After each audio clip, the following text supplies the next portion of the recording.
నమస్తే, నేను Vamshi. Welcome to question hour. తెలంగాణలో పంచాయతీ ఎన్నికల వేడి నెలకొంది. రెండో దశలోనూ 415 సర్పంచ్ పదవులు ఏకగ్రీవమయ్యాయి. 8304 వార్డు సభ్యుల పదవులు సైతం ఏకగ్రీవమయ్యాయి. రెండో దశలో ఎన్నికలు జరిగే 3912 సర్పంచ్ పదవులకు 13128 మంది బరిలో నిలిచారు. తొలి దశలో 395 సర్పంచ్ పదవులు ఏకగ్రీవమయ్యాయి.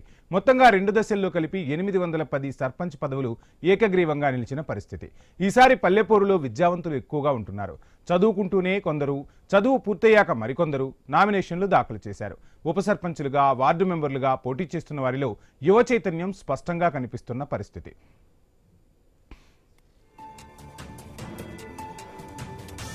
ఇక సివిల్స్ కి ప్రిపేర్ అయ్యే వాళ్ళ దగ్గర నుంచి ఎంబీబీఎస్ కు సంబంధించి చదువుతున్న, అంటే ఎంబీబీఎస్ విద్యను అభ్యసిస్తున్న వాళ్ళు కూడా సర్పంచ్ ఎన్నికల్లో పోటీ చేస్తున్నారు. మొత్తంగా అంటే దేశంలో ఎప్పుడూ వింటూ ఉంటాం యువత రాజకీయాల్లోకి రావాలి అని చెప్పి. సో తెలంగాణ పల్లెపోరులో యువత ఎక్కువగా ఆసక్తి కనబరుస్తూ ఉన్నారు. పల్లెపోరులో నామినేషన్లు దాఖలు చేశారు ఇప్పటికే యువత. రెండో దశలోనూ 415 సర్పంచ్ పదవులైతే ఏకగ్రీవమైన పరిస్థితి. సో 8304 వార్డు సభ్యుల పదవులు సైతం తెలంగాణలో ఏకగ్రీవమయ్యాయి. మొత్తంగా తెలంగాణలో పల్లెపోరు రసవత్తరంగా నడుస్తుంది. పల్లెలను అభివృద్ధి చేయటమే తమ లక్ష్యం అంటున్నారు అభ్యర్థులు. సో కొన్ని చోట్ల నామినేషన్లు దాఖలు చేస్తున్నారు, కొన్ని చోట్ల ఏకగ్రీవాలు అవుతున్నాయి. అందరి లక్ష్యం ఒకటే, అందరూ చెప్పే మాట ఒకటే, తమ గ్రామాలను అభివృద్ధి చేసుకుంటాం, తమ గ్రామాలను ఆదర్శ గ్రామాలుగా తీర్చిదిద్దుతామని చెబుతున్నారు. అయితే ఎప్పుడూ లేని విధంగా ఈసారి తెలంగాణలోని పల్లెపూరులో విద్యావంతులు ఎక్కువగా పార్టిసిపేట్ చేయటం అనేది తెలంగాణ వ్యాప్తంగా కూడా చర్చకు దారితీస్తున్న పరిస్థితి. సర్పంచులుగానే కాదు, వార్డు మెంబర్లుగా, ఉప సర్పంచులుగా కూడా ఉన్నత విద్యావంతులు బరిలో నిలుస్తున్నారు. రాజకీయంగా అడుగులు వేస్తూ ఉన్నారు. సో గ్రామ స్థాయి నుంచి తమ రాజకీయ భవిష్యత్తును నిర్దేశించుకునే వాళ్ళు కొందరైతే, సో ఉన్న గ్రామాన్ని అభివృద్ధి చేసుకోవాలనే ఒక సదుద్దేశంతో ఆ గ్రామాల్లో సర్పంచ్ అభ్యర్థులుగా, ఉప సర్పంచులుగా, వార్డు మెంబర్లుగా నామినేషన్లు దాఖలు చేస్తున్నవారు మరికొందరు. సో గాంధీ మహాత్ముడు కలలు కన్నట్టుగా గ్రామ స్వరాజ్యం అనేది ఖచ్చితంగా వెల్లివిరియాలి అని గాంధీ మహాత్ముడు కలగన్నాడు. పల్లెలే దేశానికి పట్టుకోమలన్నాడు. ఆ దిశగా నేటి యువత అడుగులు వేస్తున్నందుకు ఐ న్యూస్ కూడా వారందరినీ అభినందిస్తుంది. సో ఇక మహబూబ్ నగర్ నుంచి మా ప్రతినిధి వెంకటేష్ సిద్ధంగా ఉన్నారు. వెంకటేష్, చూస్తున్నాం సర్పంచులుగా, వార్డు మెంబర్లుగా, ఉప సర్పంచులుగా ఎక్కువ మంది విద్యావంతులు పోటీ చేస్తున్న పరిస్థితి అయితే కనిపిస్తుంది. ఇక మహబూబ్ నగర్ నుంచి మనం మొన్న మాట్లాడుకున్నాం, చాలా మంది విద్యావంతులు బరిలో నిలుస్తున్నారని. సో ఏ విధంగా జరుగుతుంది పల్లెపోరు? అప్డేట్స్ ఏంటి? వెంకటేష్, నా వాయిస్ రీచ్ అవుతుందా మీకు? మొత్తంగా పల్లె సంగ్రామానికి యువత ఆసక్తి చూపుతూ ఉన్నారు. రాజకీయాల్లో తమ రాజకీయ భవిష్యత్తును నిర్దేశించేందుకు గ్రామ సర్పంచులను, గ్రామ ఎన్నికను ఒక రకంగా వేదికగా చేసుకుంటున్న పరిస్థితి. సో ఏ విధంగా ఉంది మహబూబ్ నగర్ లో పరిస్థితి? వ్యాప్తంగా చూసుకుంటే 74 మండలాల నుంచి స్థానిక ఎన్నికలకు పోరైతే సిద్ధమైంది. ఇప్పటికే మొదటి, రెండో విడతకు సంబంధించిన నామినేషన్ ప్రక్రియ, దానికి ఏదైతే నామినేషన్ వేసినట్టు దాని విడ్రాలు కూడా ప్రారంభమై, మొత్తంగా చూసుకుంటే ఉమ్మడి పాలమూరు జిల్లాలో 1674 సర్పంచ్ ఎన్నికలకు సంబంధించి, దాంతో పాటు 15171 వార్డు సభ్యులకు సంబంధించి ఎన్నికలకు సంబంధించిన నామినేషన్ ప్రక్రియ పూర్తయింది. దాంతో విడ్రాలైనాయి. ఇందులో భాగంగానే ఏకగ్రీవాలు కూడా రెండు విడతల్లో చూసుకుంటే 11, 14 తారీఖు జరిగే రెండు విడతల్లో చూసుకుంటే కూడా దాదాపు సుమారు 110 సర్పంచ్ స్థానాలు అయితే ఏకగ్రీవమై, మొత్తంగా దీనిలో ఈ ఏకగ్రీవమైన దాన్ని కూడా కాంగ్రెస్ పార్టీకి సంబంధించిన మెజార్టీ సర్పంచ్లు ఏకగ్రీవమయ్యారు. ముఖ్యంగా ఈ ఎన్నికలకు సంబంధించి చూసుకుంటే ఉమ్మడి పాలమూరు జిల్లా వ్యాప్తంగా చాలా ప్రాంతాల్లో ఉన్నత విద్య సంబంధించిన వాళ్ళు, ఉద్యోగాలు చేసే వాళ్ళు రిజైన్ చేయడం, దాంతో పాటు ఎక్కువగా అమెరికా, అక్కడ రష్యా ప్రాంతాలలో ఉన్నవారు కూడా మహబూబ్ నగర్ రావడం, సర్పంచ్ ఎన్నికలకు పోటీ చేయడం అయితే వాళ్ళు గతంలో ఊర్లో ఏదైనా పెద్ద మంచి, గతంలో మాజీ సర్పంచులు కానీ వాళ్ళు పోటీ చేసేవారు. కానీ ఇప్పుడు ఉన్నతమైన చదువులు చదువుకున్న వారు, ఇంజనీరింగ్, మెడికల్, ఇక్కడ అన్ని సబ్జెక్టులకు సంబంధించిన ఉన్నత విద్య అభ్యసించిన వారే ఈ స్థానిక ఎన్నికల పోరుకైతే సిద్ధమవుతున్నారు. దీంతో పాటు అన్నదమ్ములు పోటీలో తోడి కోడలు, అత్త కోడళ్ళు, ఇలా ఎక్కడ చూసుకున్నా కూడా చిత్ర విచిత్రాలు అయితే ఉమ్మడి పాలమూరు జిల్లా వ్యాప్తంగా చేసుకుంటాయి. మొదటి విడత, రెండో విడతకు సంబంధించి ఆ నామినేషన్ ప్రక్రియ పూర్తి కావడం, దానికి విడ్రాలు కూడా అయ్యాయి. ఈ నేపథ్యంలో మూడో విడతకు సంబంధించిన కూడా రేపు విడ్రాలు ఉన్నాయి. ఈ నేపథ్యంలో ఉమ్మడి పాలమూరు జిల్లా వ్యాప్తంగా చూసుకుంటే అటు కాంగ్రెస్, ఇటు బీఆర్ఎస్, ఈ బీజేపీ పోటీలు అయితే పోటాపోటీగా ఉన్నాయి. చాలా ప్రాంతాల్లో, చాలా జీపీలలో కూడా అక్కడ బీఆర్ఎస్, ఇక్కడ బీజేపీ ఒక పక్క అంటే వాళ్ళు సపోర్ట్ తీసుకొని కాంగ్రెస్ ను ఓడించాలని అయితే ప్రయత్నాలు చేస్తున్నాయి. ముఖ్యంగా మంత్రి జూపల్లి కృష్ణారావు కాన్స్టిట్యున్సీ లో కొల్లాపూర్ సంబంధించిన కాన్స్టిట్యున్సీ లో బీఆర్ఎస్ అక్కడ బీజేపీ పార్టీలు మద్దతు తీసుకొని కాంగ్రెస్ పార్టీ అభ్యర్థులను ఓడించేందుకైతే ప్రయత్నాలు కూడా జరుగుతున్నట్లు సమాచారం ఉన్నాయి. ఈ నేపథ్యంలో ఇక్కడ బాల్నగర్ కానీ ఇక్కడ మహబూబ్నగర్ జిల్లాలోని చాలా ప్రాంతాలలో వనపర్తి జిల్లా జోగులాంబ గద్వాలను చేసుకుంటే జోగులాంబ గద్వాల జిల్లాలో ఇప్పటికే నజరానాలు పైరవీలు చేసుకుంటూ ఏకగ్రీవాలకైతే దానికి మెజార్టీగా అక్కడ గ్రామ పంచాయతీలు మెజార్టీ వైపు చూపిస్తున్నారు. ఆ గ్రామ అభివృద్ధులకే చాలా నిధులకు అంటే ఎక్కడైతే ఏకగ్రీవం అయితే అక్కడ గవర్నమెంట్ నుంచి కూడా నిధులు వస్తాయని అనుకుంటున్నారు. కానీ ఇక్కడ ఇప్పుడు సర్పంచులను ఏకగ్రీవం చేస్తే మెజార్టీ అక్కడ పార్టీలకు సంబంధం లేకుండా గ్రామ అభివృద్ధి జరుగుతుంది. ఆ గ్రామానికి సంబంధించిన నిధులు సమీకరించవచ్చు అని దానిలోనే భాగంగా చాలా గ్రామాల్లో ఈ ఏకగ్రీవాలు అయితే జరుగుతున్నాయి. ముఖ్యంగా కాంగ్రెస్ పార్టీలో అయితే పోటీతత్వం పెరిగిందని చెప్పవచ్చు. ప్రతి జీపీ వద్ద గ్రామ పంచాయతీలకు సంబంధించిన సర్పంచులు 2-3 వాళ్ళే ఆ పార్టీకి సంబంధించిన వాళ్ళే రెబల్స్ ఆ కాంగ్రెస్ పెద్దలు కూడా తలనొప్పులు మారుతున్నాయని చెప్పవచ్చు. ఈ నేపథ్యంలో చాలా ప్రాంతాలలో ఎమ్మెల్యేకి అయితే ఈ రిబల్స్ వల్ల తలనొప్పులు చుట్టుకుంటున్నాయి. ముఖ్యంగా ఉమ్మడి పాలమూరు జిల్లా చూసుకుంటే మరో 11, 14, 17 జరిగిన ఈ పోలింగ్లకు అయితే ఉత్సాహంగా పెరిగే అవకాశం ఉంటుంది. దాంతో పాటు పోటీతత్వం పెరుగుతుంది. రెబల్స్ బుజ్జగించే ప్రయత్నాలు కూడా కాంగ్రెస్ నేతలు ఎమ్మెల్యేలు అయితే ప్రయత్నాలు చేస్తున్నారు. రాత్రిలకు విందులు వినోదాలకు కూడా వారికి ఇచ్చి ఆకర్షించి తైలాలు కూడా వేచి నజరాలను ఇచ్చి ఖచ్చితంగా విడ్రాల్ చేసుకోవాలని ఎక్కడ పోటీతత్వం ఉంటే అక్కడ విడ్రాల్ చేసుకోవాలని కూడా ప్రయత్నాలు చేస్తున్నారు. ఏది ఏమైనప్పటికీ ఈ స్థానిక పౌరుల విద్యావంతులు అయితే చాలా ఉత్సాహం చూపి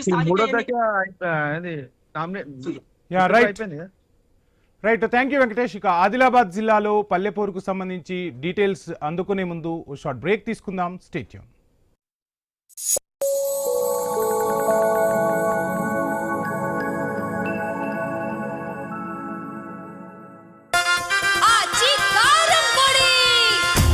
గుమగుమల వంటలే వంటలే ఆచివారి కారం పొడి రుచులతో పండగే రంగుఘాటు అంటేనే ఆచినే ఆచినే ప్రతి ఇంట కోరేది ఆచి కారం పొడి.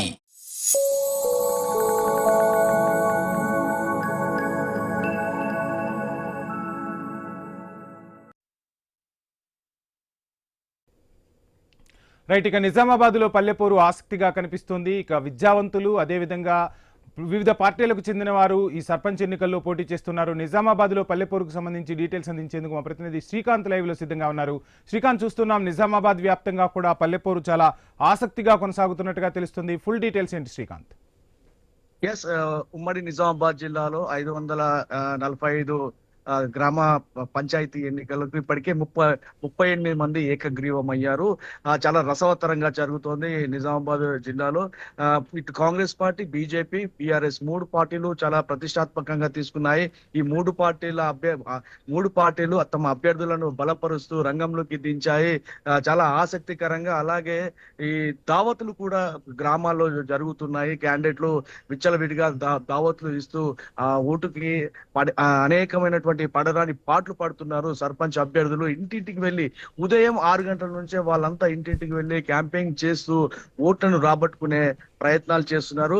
ఉమ్మడి ఈ నిజామాబాద్ జిల్లా నుంచి కాంగ్రెస్ తరఫున పిసిసిగా ఉన్నటువంటి మహేష్ కుమార్ గౌడ్ కూడా చాలా ప్రతిష్టాత్మకంగా తీసుకున్నాడు. జిల్లాలో మెజార్టీ కాంగ్రెస్ పార్టీ బలపరిచినటువంటి అభ్యర్థులను గెలుచుకునేందుకు మహేష్ కుమార్ గౌడ్ రంగంలోకి దిగారు. అలాగే ఇటు బీఆర్ఎస్ పార్టీ నుంచి బాల్కొండ నియోజకవర్గంలో మాజీ మంత్రి, ప్రస్తుత బాల్కొండ ఎమ్మెల్యే ప్రశాంత్ రెడ్డి కూడా చాలా కొన్ని అక్కడ ఏకగ్రీవాలు కూడా చేసుకున్నటువంటి పరిస్థితి. ఆ నియోజకవర్గంలో ప్రశాంత్ రెడ్డి సాయశక్తులు ఒడ్డుతున్నారు. తన ఉనికిని కాపాడుకునేందుకు బాల్కొండ నియోజకవర్గంలో, అటు ఆర్మూర్ నియోజకవర్గంలో అభ్యర్థులను గెలిపించే ప్రయత్నంలో ఆయన ఉన్నారు. మరోవైపు ఈ విదేశాల నుంచి కూడా వచ్చి నిజామాబాద్ జిల్లాలో ఈ సర్పంచ్ పోటీ చేసేందుకు విదేశాల నుంచి కూడా వస్తున్నారు. కొందరు అమెరికా నుంచి వచ్చారు, కొందరు ఇజ్రాయెల్ నుంచి వచ్చారు. ఇక్కడ వచ్చి ఈ సర్పంచ్ ఎన్నికల్లో చాలా ఆసక్తిని కనబరుస్తున్నారు. చాలా మంది యువత 28 ఏళ్ల నుంచి 45 ఏళ్ల లోపు యువత కూడా చాలా మంది పోటీకి ఆసక్తి చూపించారు, బరిలో ఉన్నారు. వాళ్ళంతా విద్యావంతులు కావచ్చు, బిజినెస్ మ్యాన్స్ కూడా సర్పంచ్ పోటీకి ఆసక్తి చూపుతున్నారు. చెప్పండి. శ్రీకాంత్, చూస్తున్నాం ఉత్తర తెలంగాణపై కాంగ్రెస్ అధిష్టానం పూర్తిగా దృష్టి సారించింది. అంటే మరొకసారి కాంగ్రెస్ అధికారంలోకి రావాలి అంటే ఖచ్చితంగా పల్లెల్లో పట్టు నిలుపుకోవాలి. గతంలో కాంగ్రెస్ అధికారంలోకి వచ్చిందంటే కూడా గ్రామాల్లో ఓటు శాతం ఎక్కువ ఉండటం వల్లే వచ్చింది. సో ఇప్పుడు ఉత్తర తెలంగాణలో కూడా గ్రామాలను పూర్తిగా కైవసం చేసుకోవాలన్న దిశగా అడుగులు వేస్తున్నట్టుగా తెలుస్తుంది.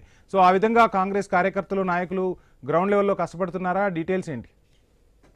ఎస్ కాంగ్రెస్ పార్టీ చాలా ప్రతిష్టాత్మకంగా తీసుకుంది.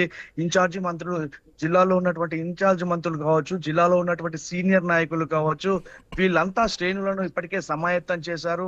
నామినేషన్ల స్వీకరణ కూడా పూర్తిగా ఈ తంతు ముగిసింది.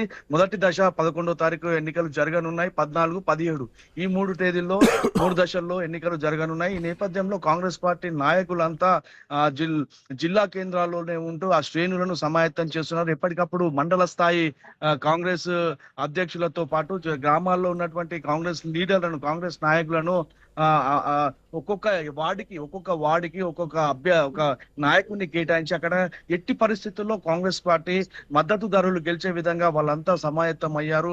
ఇటు నిజామాబాద్ జిల్లాలో మాజీ మంత్రి, ప్రభుత్వ సలహాదారు సుదర్శన్ రెడ్డి, అలాగే షబ్బీర్ అలీ, మహేష్ కుమార్, టిపిసిసి మహేష్ కుమార్ గౌడ్, వీళ్ళంతా ఈ అన్ని గ్రామాల్లో ఉన్నటువంటి కాంగ్రెస్ నాయకులను ఇప్పటికే పిలిపించుకొని వారిని సూచనలు చేశారు, వాళ్ళకి దిశానిర్దేశం చేశారు. పార్టీని ఎలా గెలిపించుకోవాలి, పార్టీ పథకాలు ప్రజలకు ఎలా వెళ్తున్నాయి, ముఖ్యంగా సన్న బియ్యం కావచ్చు, గత 10 ఏళ్లలో ఎన్నడూ లేని విధంగా రేషన్ కార్డులు ఈ ప్రభుత్వంలో జారీ అయ్యాయి. ఈ ప్రభుత్వంలో సన్న బియ్యం వస్తున్నాయి. ఈ ప్రభుత్వంలో ప్రభుత్వ ఉద్యోగాలు వచ్చాయంటూ వాళ్ళంతా ప్రజల్లోకి తీసుకెళ్తున్నారు. కాంగ్రెస్ పార్టీకి ఓటేయాలి. కేవలం 2 సంవత్సరాలు అయింది, ఇంకా 3 సంవత్సరాల్లో మరింత అభివృద్ధి దిశగా పార్టీ పోతుంది, తెలంగాణను మరింత అభివృద్ధి చేస్తామంటూ వాళ్ళంతా ప్రజల్లోకి వెళ్తున్నారు. ఈ ఏదైతే ప్రభుత్వ పథకాలు ఉన్నాయో, ఉచిత బస్సు ఉచిత మహిళలకు ఉచిత బస్సు ప్రయాణం కావచ్చు, ఇవన్నీ వాళ్ళు ప్రజల్లోకి తీసుకెళ్తున్నారు, గ్రామ స్థాయిలోకి తీసుకెళ్తున్నారు. గ్రామాల్లో ఏం జరుగుతుంది, రైతులకు బోనస్ ఇచ్చామంటున్నారు. ఇట్లా ఇవన్నీ తీసుకెళ్లి ఎట్టి పరిస్థితుల్లోనూ ఉత్తర తెలంగాణలో కాంగ్రెస్ పార్టీ మరింత బలపడేందుకు నాయకులు అయితే కృషి చేస్తున్నారని చెప్పవచ్చు. Thank you Srikanth. సో ఇక ఆదిలాబాద్ వ్యాప్తంగా కూడా ఇక గ్రామ పోర్ అనేది రసవత్తరంగా సాగుతుంది. పంచాయతీ ఎన్నికల్లో అభ్యర్థులు బాహికి దిగుతూ ఉన్నారు. పార్టీలన్నీ కూడా తమ సర్వశక్తులను ఒడ్డుతున్న పరిస్థితి. ఒకవైపు ప్రచారాన్ని హోరెత్తిస్తూ ఉన్నారు, ఇంటింటి ప్రచారాన్ని నిర్వహిస్తూ ఓటర్లను ఆకర్షించే ప్రయత్నం చేస్తున్నారు. ఇక ఆదిలాబాద్ జిల్లా వ్యాప్తంగా పల్లెపోరుకు సంబంధించి డీటెయిల్స్ అందించేందుకు మా ప్రతినిధి శ్రీనివాస్ జాయిన్ అవుతున్నారు. శ్రీనివాస్, చూస్తూ ఉన్నాం, సో ఆదిలాబాద్ జిల్లాకి సంబంధించి మన ముఖ్యమంత్రి కూడా కొన్ని కీలక ప్రకటనలు చేశారు. ఎర్ర బస్సే కాదు, ఎయిర్ బస్ కూడా వస్తుందంటూ చెప్తున్న పరిస్థితి. సో ఏంటి, ఏ విధంగా ఉంది పల్లెపోరు, ఏంటి డీటెయిల్స్? వంశీ, ఉమ్మడి ఆదిలాబాద్ జిల్లా వ్యాప్తంగా మాత్రం ఇటు పల్లెల్లోనైతే స్థానిక పోరు అయితే రగడ మొదలైందని చెప్పచ్చు. ఇప్పటికే మొదటి, 2వ, 3వ దశకు సంబంధించినటువంటి నామినేషన్ల పర్వాలు ముగిశాయి. మొదటి విడతకు సంబంధించి కూడా పూర్తిగా ప్రచార పర్వం అయితే ముగియనుంది. ఈ నేపథ్యంలో ఉమ్మడి ఆదిలాబాద్ జిల్లాకు సంబంధించినటువంటి అధికార పార్టీ ఎమ్మెల్యేలు కావచ్చు, ప్రతిపక్ష పార్టీల ఎమ్మెల్యేలతో పాటు మంత్రులు, సీనియర్ నేతలు కూడా పూర్తిగా గ్రామాలలో గ్రూపులుగా డివైడ్ అయ్యి కూడా చక్కర్లు అయితే కొడుతూ తమ అభ్యర్థిని గెలిపించుకోవడానికి అయితే పూర్తిగా తంటాలు అయితే పడుతున్న పరిస్థితులు అయితే ఉన్నాయి. ఉమ్మడి ఆదిలాబాద్ జిల్లా వ్యాప్తంగా మొదటి విడతకు సంబంధించి 504 సర్పంచ్ స్థానాలకు ఇటు ఎన్నికలు జరగనుండగా ఇప్పటికే ఉమ్మడి ఆదిలాబాద్ జిల్లా వ్యాప్తంగా 59 స్థానాలు అయితే ఏకగ్రీవంగా ఎన్నుకోగా మిగతా 460 స్థానాలకు సంబంధించి అయితే ఈ నెల 11న అయితే ఉదయం 7 గంటల నుంచి మధ్యాహ్నం 1 గంట వరకు ఇటు పోలింగ్ అయితే జరగనుంది. మధ్యాహ్నం 2 గంటల తర్వాత కూడా కౌంటింగ్ ప్రక్రియ అయితే కొనసాగనుంది. అయితే ఈ ప్రస్తుతానికైతే ఉమ్మడి ఆదిలాబాద్ జిల్లా వ్యాప్తంగా అయితే ప్రచారాలు అయితే కొంత ఇబ్బందికర పరిస్థితులు అయితే కాంగ్రెస్ పార్టీకి అయితే ఏర్పడుతూ ఉన్నాయి. నిన్న చూసాం మనం, నిన్న కడమండల్లో కావచ్చు, ఈ రోజు జన్నారం మండలంలో ఇటు ఖానాపూర్ ఎమ్మెల్యే వెడవబుజ్జు పటేల్ తన ప్రచారాన్ని అభ్యర్థులకు మద్దతుగా నిర్వహిస్తున్న క్రమంలో అయితే గ్రామం నుంచి అయితే కొంతమేర ఆరోపణలు అయితే వినిపించాయి. ఆయన్ని అడ్డుకొని నిరసనలు కూడా వ్యక్తం చేసిన పరిస్థితులు ఉన్నాయి. అసెంబ్లీ ఎన్నికల్లో కాంగ్రెస్ పార్టీ ఇచ్చినటువంటి హామీలు కూడా పూర్తి స్థాయిలో నెరవేరలేదు. ఇందిరమ్మ ఇళ్ల పథకానికి సంబంధించి కూడా కేవలం కాంగ్రెస్ పార్టీకి సంబంధించినటువంటి లబ్ధిదారులకే వచ్చాయి తప్ప నిజమైన అర్హులకు రాలేదంటూ కూడా ఎస్సీ కాలనీ ప్రజలు కావచ్చు, చింతగూడ ప్రజలైతే ఇటు ఎమ్మెల్యేనైతే అడ్డుకున్న పరిస్థితులు ఉన్నాయి. ఆయన కొంతమేర పరుష పదజాలంతో కూడా మాట్లాడిన సందర్భాలను కూడా మనం చూసిన పరిస్థితులు ఉన్నాయి. అయితే ఓవైపు గత 4 రోజుల క్రితం ఇటు ఉమ్మడి ఆదిలాబాద్ జిల్లాలో ప్రజాపాలన విజయోత్సవ సభ నిర్వహించిన క్రమంలోనైతే సీఎం రేవంత్ రెడ్డి కొన్ని కీలక వ్యాఖ్యలు అయితే చేశారు. దాదాపుగా ఆదిలాబాద్ జిల్లాకు సంబంధించి ఎయిర్పోర్ట్ సంబంధించి ఇటు రాష్ట్ర ప్రభుత్వం భూసేకరణకి గ్రీన్ సిగ్నల్ ఇవ్వడం తోటి రానున్న ఒక ఈ ఏడాదిలో మాత్రం పూర్తిగా ఆదిలాబాద్ కు ఎర్ర బస్సే కాదు ఎయిర్ బస్ తీసుకొచ్చే దిశగా చర్యలు తీసుకుంటామని చెప్పారు. కానీ గతంలో అసెంబ్లీ ఎన్నికల్లో ఇచ్చినటువంటి వాగ్దానాలే మళ్ళీ ఈ సభలో రిపీట్ చేశారంటూ కూడా ప్రతిపక్షాలు అయితే ఆరోపణలు చేస్తున్నాయి. పూర్తిగా పల్లెల్లోనైతే కొంత మూడు అంటే ఇటు అధికార కాంగ్రెస్ పార్టీతో పాటు బీజేపీ బీఆర్ఎస్ పార్టీల మధ్యన అయితే పోరైతే రసవత్తరంగా సాగుతోంది. ఉమ్మడి ఆదిలాబాద్లో అయితే త్రిముఖ పోరైతే ఉండే అవకాశాలు అయితే మెండుగా ఉన్నాయి. Right, thank you Srinivas. ఇక మెదక్ జిల్లా వ్యాప్తంగా కూడా పల్లెపోరు రసవత్తరంగా సాగుతోంది. ఇక ఎక్కడికక్కడ అంటే ఉన్నత విద్యావంతులు కూడా పోటీ చేస్తున్న పరిస్థితి అయితే కనిపిస్తుంది. మెదక్ జిల్లా వ్యాప్తంగా పల్లెపోరుకు సంబంధించి డీటెయిల్స్ అందించేందుకు మా ప్రతినిధి క్రాంతి జాయిన్ అవుతున్నారు. క్రాంతి, చూస్తున్నాం. సో మొత్తంగా మహాత్ముడు ఏదైతే చెప్పాడో గ్రామాలే దేశానికి పట్టుకొమ్మలని చెప్పాడు. సో గ్రామ స్వరాజ్యం వెల్లివిరియాలంటే యువత రాజకీయాల్లోకి రావాల్సిన అవసరం ఉంది. ఐ న్యూస్ కూడా ఎప్పటి నుంచో చెప్తుంది యువత రాజకీయాల్లోకి రావాల్సిన అవసరం ఉంది. రాజకీయాల్లో యువత పాలు పంచుకుంటేనే దేశాభివృద్ధి సాధ్యమవుతుంది. సో ఈ నేపథ్యంలో ఉన్నత విద్యావంతులు ఎక్కువగా ఈసారి సర్పంచ్, ఉప సర్పంచ్, వార్డు మెంబర్లకు కూడా పోటీ పడుతున్న పరిస్థితి. సో ఎలా చూడాలంటారు ఈ రాజకీయ చైతన్యాన్ని, యువ చైతన్యాన్ని? మీరు చెప్పినట్టు మనం ప్రధానంగా చూసినట్లయితే గతంలో ఎవరైనా పెద్ద పెద్ద నాయకులు ఎవరైనా ఇటు గ్రామ సర్పంచ్లు వాళ్ళ జీవితాన్ని ప్రారంభించిన వారు, ఐరియా సమితి ప్రెసిడెంట్ గా వచ్చేవారు. మన ప్రధాన నాయకులు ఎవరిని చూసుకున్నా గతంలో చిన్న చిన్న స్థాయి నుంచే వచ్చిన వాళ్ళు ఉన్నారు. మన మాజీ ముఖ్యమంత్రి కేసీఆర్ ని చూసుకున్నా చిన్న మన మామూలుగా ప్రాథమిక సహకార సంస్థ యొక్క ప్రెసిడెంట్ గా ఎన్నికయ్యి ఆయన ఈ స్థాయికి ముఖ్యమంత్రి గారు. ఏదైనా వాళ్ళ రాజకీయ పునాదికి గతంలో రాజకీయ భవిష్యత్తుకి ఇక్కడే పునాది పడేది. ప్రస్తుతం కూడా అదే కనిపిస్తుంది. చాలా మంది విదేశాల్లో మంచి మంచి ఉద్యోగాల్లో సెటిల్ అయిన వాళ్ళు కూడా ఇక్కడికి వచ్చి చేస్తున్నారు. స్వయంగా మనం చూసినట్లయితే మెదక్ జిల్లాలో వెల్దుర్తిలో మన హైదరాబాద్ లోని కార్వాన్ ఎమ్మెల్యే భార్య ఇక్కడ వెల్దుర్తి మండలంలో గ్రామ సర్పంచ్ గా పోటీ చేసి ఏకగ్రీవంగా ఆమెకి గెలుచుకుంది, ఆ స్థానాన్ని దక్కించుకుంది. ఇలాంటి చాలా కనిపిస్తున్నాం. మనం ఇదే మెదక్ జిల్లా చిన్నశంకరంపేటలో చూసినట్లయితే అమెరికాలో సెటిల్ అయిపోయిన ఎన్ఆర్ఐ తన భార్య పిల్లలు అందరినీ ఎక్కడి తన ఒక్కడు మాత్రం ఇక్కడికి వచ్చాడు. ఆ గ్రామ అభివృద్ధిలో తన వంతు పాత్ర పోషించాలని ఇక్కడికి వచ్చారు. ప్రధానంగా ఇటు విద్యావంతులు వీళ్ళంతా చూస్తూ ఉన్నాము. మనం కొండాపూర్, సంగారెడ్డి జిల్లా కొండాపూర్ లోని అనంతసాగర్ లో చూసినట్లయితే అనంతరెడ్డి అనే వ్యక్తి ప్రధానంగా తన పోటీ చేస్తున్నారు. తన గ్రామ అక్కడి నుంచి పునాదులు వేసుకుంటూ తనకి విదేశాల్లో వ్యాపారాలు ఉన్నా కూడా తన పూర్తి స్థాయి గ్రామ అభివృద్ధి కోసం కేటాయిస్తూ తమ రాజకీయ భవిష్యత్తు కానీ ఇటు ప్రజలకు సేవ చేయాలన్నది కూడా ఈ గ్రామ సర్పంచులు వేదికగా చేసుకుంటున్నారు. వాళ్ళ యువత అంతా కూడా కాన్సన్ట్రేటెడ్ గా దీంట్లో ఉంటున్నారు. ప్రజాసేవ చేయాలన్న ఉద్దేశంతో రాజకీయాల్లోకి వస్తున్నారు. రైట్, క్రాంతి, చూస్తుంటాం మెదక్ వ్యాప్తంగా కూడా బీఆర్ఎస్ ప్రాబల్యం ఉంటుంది. హరీష్ రావు కూడా చెప్తూ ఉన్నారు గ్రామాల్లో పట్టు నిలుపుకునేందుకు సాయశక్తుల కృషి చేయాలని కూడా హరీష్ రావు పిలుపునిస్తున్న పరిస్థితి. సో ఎలా ఉంది పార్టీల మధ్య? అంటే 2 ఏళ్ల పాలన గడిచిపోయింది కాంగ్రెస్ది, 3వ సంవత్సరం పాలనలోకి అడుగు పెడుతుంది. ఓవైపు ప్రతిపక్షం ఘాటు విమర్శలు చేస్తోంది. సో హామీల అమలుకు సంబంధించి క్షేత్రస్థాయిలో ప్రజలు ప్రశ్నించే పరిస్థితి ఉందా? ప్రజలు ప్రశ్నిస్తున్నారా? లేదంటే ప్రజలు కాంగ్రెస్ ప్రభుత్వ హామీల పట్ల, అమలవుతున్న పథకాల పట్ల సంతోషం వ్యక్తం చేస్తున్నారా? సో ఏంటి గ్రౌండ్ రియాలిటీ ఎలా ఉంది? ఇదే మనకి ప్రధాన నిరసనం ఏంటంటే గతంలో గ్రామ పంచాయతీ ఎన్నికలు అంటే ఎక్కువ శాతంలో ఏకగ్రీవాలు అయ్యాయి. కానీ ఎక్కడ కూడా ఏకగ్రీవాల శాతం చాలా తగ్గిపోయింది. 10% కంటే కూడా చాలా తక్కువగా ఉన్నాయి ఏకగ్రీవాలు. ఎక్కడ కూడా సర్పంచ్ స్థానాలు మనం చూసినట్లయితే రాష్ట్ర వ్యాప్తంగా కూడా 3-4% కూడా ఉండే పరిస్థితి మనకు కనిపించట్లేదు. ఇదే నిదర్శనం ప్రభుత్వం మీద ప్రజలకు వ్యతిరేకత ఉందని, ఆ ప్రభుత్వ అధికార పార్టీ బలపరిచిన అభ్యర్థులకి ఆపోజిట్ గా ఇటు ప్రతిపక్ష పార్టీ బలపరిచిన అభ్యర్థులు కూడా పోటీలో ఉన్నారు. ఎవరు కూడా చెప్పిన మాట వినట్లేరు అనేది మాత్రం మనకి దీని ద్వారా స్పష్టంగా మనకు అర్థం అవుతుంది. సో ఇక వరంగల్ జిల్లా వ్యాప్తంగా గ్రామ పోరుకు సంబంధించి డీటెయిల్స్ అందించేందుకు ప్రశాంత్ జాయిన్ అవుతున్నారు. ప్రశాంత్, ఏంటి గ్రౌండ్ రియాలిటీ ఎలా ఉంది?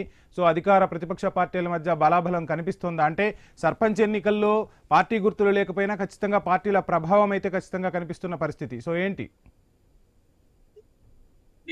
మొత్తానికైతే తెలంగాణలో స్థానిక సమరం రసవత్తరంగా మారింది. 3 దశలకు సంబంధించి నామినేషన్ల ప్రక్రియ ప్రారంభం కావడంతో అయితే అభ్యర్థులు తమ భవితవ్యాన్ని నిరూపించుకోవడం కోసం అయితే ప్రజల యొక్క మద్దతు కోరుతూ ఇప్పటికే ప్రచార హంగు ఆర్భాటాలు చేస్తున్నారు. అయితే ఈ యొక్క స్థానిక సమరంలో రాజకీయ పార్టీల పైచేయి కోసం అయితే 3 ప్రధాన పార్టీలు అయితే ఆధిపత్య పోరు కోసం అయితే కొనసాగిస్తున్న పరిస్థితి అయితే కనిపిస్తుంది. ప్రస్తుతం అధికారంలో ఉన్న కాంగ్రెస్ ఎమ్మెల్యేలు అయితే అటు క్షేత్రస్థాయిలో ఆ పార్టీ అభ్యర్థులు బలపరిచిన వారి గెలుపు కోసం అయితే శ్రమిస్తున్న పరిస్థితి అయితే ఉంది. ఉమ్మడి వరంగల్ జిల్లాలోని ఎమ్మెల్యేలు అంతా కూడా తమ యొక్క సర్పంచ్ వార్డు మెంబర్ల ప్యానెళ్లను గెలిపించుకోవడం అయితే అటు శ్రమిస్తున్న పరిస్థితి ఉంది. స్వయంగా అటు మంత్రులు కూడా ఉమ్మడి వరంగల్ జిల్లా నుంచి మంత్రి సీతక్క ములుగు నియోజకవర్గంలో కాంగ్రెస్ పార్టీ గ్రామ సర్పంచ్ అభ్యర్థుల గెలుపు కోసం అయితే శ్రమిస్తున్న పరిస్థితి. ఎందుకంటే పార్టీలు బలంగా ఉండాలంటే గ్రామ స్థాయిలో ఇటు సర్పంచ్లు వార్డు మెంబర్లు అదే విధంగా ఎంపీటీసీలు జెడ్పీటీసీలే స్థానిక నాయకత్వాన్ని పెంచుతారు కాబట్టి వాళ్ళను స్ట్రాంగ్ చేసుకునే పనిలోనైతే అటు అధికార కాంగ్రెస్ పార్టీ ఉంది. అయితే గత 10 ఏళ్ళు అధికారంలో ఉన్న బీఆర్ఎస్ కూడా తమ యొక్క ఉనికిని చాటుకోవడం కోసము తమ యొక్క బలాన్ని మరోసారి నిరూపించుకొని తమ సత్తా నిరూపించుకోవడం కోసం అయితే అటు బీఆర్ఎస్ మాజీ ఎమ్మెల్యేలు జిల్లా అధ్యక్షులు అక్కడ మండల అధ్యక్షులు స్వయంగా ఈ యొక్క ఎన్నికల ప్రచారంలో పాల్గొంటున్న పరిస్థితి అయితే ఉంది. అయితే ఈసారి అనూహ్యంగా బీజేపీ కేంద్రంలో ఉన్న బీజేపీ కూడా ఉమ్మడి వరంగల్ జిల్లాలోనైతే ఎక్కువ మోతాదులో పోటీ చేసి అయితే తమ యొక్క పార్టీని కూడా గ్రామ స్థాయిలో పటిష్టం చేయాలనే ఊవిలురుతున్న పరిస్థితి అయితే ఉంది. అయితే ఈసారి సర్పంచ్ ఎన్నికల్లో మాత్రం కొత్త వింతలు కొత్త పోకడలు కనిపిస్తున్నాయి. అందులో ముఖ్యంగా ఎక్కువగా ఎడ్యుకేటెడ్ యువత ఈసారి ఎక్కువగా పోటీలో బరిలో నిలిచారు. ఎక్కువగా యువత బరిలో నిలవడంతో అయితే వినూత్న ఆలోచనలతో అయితే ప్రచార ఆర్భాటాలు సాగుతున్న పరిస్థితి అయితే ఉంది. ఉమ్మడి వరంగల్ జిల్లాలోని 6 జిల్లాలకు సంబంధించినటువంటి ఆ ఎన్నికలలో ఇప్పటికే 48 మంది ఏకగ్రీవం అయ్యారు. మిగతా 612 పైగా గ్రామాలలో ఆ పోరులోనైతే ఇప్పటికే 3000 మంది అభ్యర్థులు తమ భవితవ్యం కోసం పోరాటం చేస్తున్న పరిస్థితి అయితే ఉంది. Rahul, right, thank you Prashant. So మొత్తంగా ప్రశాంత్ చెప్తున్నట్టుగా, క్రాంతి చెప్తున్నట్టుగా, అంటే ఆదిలాబాద్, నిజామాబాద్, వరంగల్ ఎక్కడ చూసినా మొత్తంగా యువత అయితే పెద్ద ఎత్తున పల్లెపూరులో పాలు పంచుకుంటున్న పరిస్థితి. సో దేశంలోనే ఉన్న యువత కాదు, విదేశాల నుంచి వచ్చి కూడా పల్లెపూరులో పోటీ చేస్తున్నారు. తమ పల్లెలను అభివృద్ధి చేసుకుంటామని చెప్తూ ఉన్నారు. ఒక రకంగా ఇది ఆహ్వానించదగ్గ పరిణామమే. సో యువత రాజకీయాల్లోకి రావటం అనేది ఖచ్చితంగా రాబోయే రోజుల్లో దేశ రాజకీయాలలో కూడా ఒక పెనుమార్పుగా మనం భావించవచ్చు. ఇది ఇవాల్టి క్వశ్చన్ అవర్. Stay tune.